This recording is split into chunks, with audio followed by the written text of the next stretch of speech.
Welcome to Mrs. Long's video on Stephen Gray's The Herb Garden. My mother, before she died, insisted that I should have a herb garden. Something in her English soul, amid the rough South Africans, called for the tenderness of mint, the old scent of lavender and sage. They arrived in soggy pages of the Star. With a spade taller than herself, she dug them into the backyard before I was ready for them. A cigarette tightly in her lips, explaining chives, made her life worthwhile. That is how she died in her own garden of sweet remembrance, very frail, with a bucket and spade the size we children used for play, always finding the sun too hot, the soil far too dry for the gentler herbs. Today, after the long heart-stopping drought, my mother's bed of lost spices has so flourished I have to cut it back, and the mint is in the crevices of fingers, the sage under my very nails, and I remember her every gesture. Alright, so let's start having a look at what this poem is all about. And I've chosen to punctuate this video with quotes by the author himself. Now, Stephen Gray did an interview with the English Experience, which is the resource where we get our poetry from for matric, and he had this to say about his poem. He said, "The poem is about heritage and identity, but it is about mixed heritage, and that's the point. My mother was English and foreign here, but the idea that any one of us is somehow racially pure is hopeless." Now, the reason he's talked so much about racial purity and mixed heritage is that when Stephen Gray was writing, our country was in turmoil during apartheid. And so to us, it might seem strange that somebody would be musing about the idea of racial purity. But at the time, that was something that was very poignant. So when he says it's about heritage and identity, we can look at the references in the poem that reference these ideas. He refers to his mother's English soul, and how she's struggling to find her identity or keep her identity being surrounded by rough South Africans. She keeps her own garden, which is sort of her trying to perhaps maintain some of her Englishness or create a little English heaven in the midst of an arid South African landscape. He calls it my mother's bed of lost spices. So even after her death, the herb garden retains the thing that he identifies as his mother's. He calls it my mother's bed. And when he looks at it, or when he thinks about it, or even as he mentions in his interview, when he senses or smells lavender, he remembers her every gesture. And so this herb garden comes to represent to him, I suppose, his heritage, at least the side that comes from his mother. And while she was alive, it helped her to maintain her sense of identity, even in a country that was strange to her. The idea of mixed heritage, as he references it, is quite clear in the poem. There's this contrast, these opposites that are present, where she refers to the rough South Africans, and yet the tenderness of her garden and the way she tends it. Those are two opposite words. She talks about the drought and how after the drought and after her death, the garden flourished. So you've got the images there of dryness and barrenness, and then flourishing and being awash with life. And so his use of opposites, his use of these diametrically opposed descriptions, highlights the fact that she feels out of place, perhaps. And it's almost as if his mother was a gentle English herb in this arid South African landscape, struggling to survive. Another quote or another point he makes about his poem is that when you're sort of trying to understand his poem as a student, it's important to look at the form that he chose. And he said that there are two traditions that have come together in his poem. One is a lyric tradition, the lyric poetry tradition of Europe, and the other, which he seems to take an interest in, is South African praise poetry or African praise poetry. So you can see he's tried to meld the two forms in the way he wrote this poem. Lyric poetry is poetry from the European tradition, as he mentions. It has a song-like quality, and so it's often written very lyrically and has a structure of a poem and can sound, very musical and harmonious. African praise poetry is traditionally written to honor someone or something, and is quite common in the tradition of the oral African tradition, and passing down stories, through well, passing down tradition through stories. So we can see here even the way the poem is written is actually combining the two different heritages. So obviously Stephen, or perhaps the speaker, although he is quite open about the fact that it's an autobiographical poem, is combining two different forms of poetry in the same way he feels perhaps that he's got two different forms of his heritage. He's got his English heritage from his mother and his South Africanness as he, lives in South Africa and grew up here. Now we're going to look at each stanza in the poem in turn.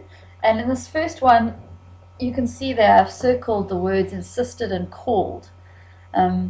His mother insisted that I should have a herb garden, and it's something in her soul called out for the tenderness of the mint. And so you can see here that it's almost like there was this inexplicable need for her to create this garden, this English garden in South Africa. And she insisted that he should have a herb garden. And so you can see that perhaps she wanted to pass this heritage on to her son. Those of you who've ever been away from South Africa, or perhaps those of you who are living in South Africa but are not from here, might identify with this idea of feeling a sort of indescribable link to your country when you're away. And I remember when I lived in New Zealand, the silliest little things would make me homesick. I would smell a braai, or I would see an actor that I recognized, and you sort of long for home. And so we can sort of understand this lady's longing for the scent of lavender and how that would call back the images of her England. In the second stanza, he makes a reference to the Star, which was a newspaper that was published at the time. And it seems like quite a small reference, but in his interview he also mentions that he was there making a reference to the political climate, and that the newspaper would usually arrive with bad news, yet here the herbs arrive wrapped in this newspaper. We can also see here that with rather a lovely little image of a spade being taller than the mother, that she's quite a little lady. You can imagine quite a petite woman. In fact, in the fourth stanza, he talks about how the bucket and spade she used was the same size as the ones they used when they were children. So you get this image of this really tiny little lady pouring her heart into this garden and digging, even though the spade is bigger than she is. Here where he says that before I was ready for, she dug them into the backyard before I was ready for them. That could be a confusing statement. I think he's sort of saying that perhaps he isn't completely able to understand this need that his mother feels for him to have the herb garden. Perhaps he's been able to better adapt to life in South Africa as he grew up there from childhood, whereas his mother perhaps moved there later in life, but he doesn't seem to be able to relate to the need for this garden as much as she did. I also like the image there of the cigarette, because if I imagine this little gentle lady digging away in her herb garden, I don't imagine her smoking. So that's quite a lovely little extra bit he's put in there that helps us have a picture of this lady. And we can see with the final statement of the stanza, the explaining chives made her life worthwhile. You can see how the use there of being worthwhile, this herb garden obviously gave her some sort of meaning, and perhaps it was something that she was confident talking about, and so it gave her joy. The third stanza is, there are a lot of references to death. He talks about how she was frail and she died in her garden, and the garden, the herb garden, becomes almost a memorial for her, garden of remembrance, which is usually associated with sort of gravestones, or where people are remembered after they have died. And I suppose that's exactly what the garden becomes to the speaker, that it's a remembrance of his mother. those last two lines there, if we make the connection between the mother being a herb and a gentle herb, finding the sun too hot could perhaps be the speaker saying that his mother didn't entirely adapt well to life in South Africa because it was always too hot and too dry. And it's interesting that that's included within the stanza about her death, in the fact that perhaps the garden, although it was comfort for her, wasn't ever quite the same as what it would have been back in England. The fourth and final stanza leaves me with a sense of, I suppose, hope and almost nostalgia. He says that the mint is in the crevices of his fingers and under his nails, and he remembers every gesture that his mother made. And he's referring to how his mother's beds had so flourished, in fact grown so prolifically, that he had to cut them back.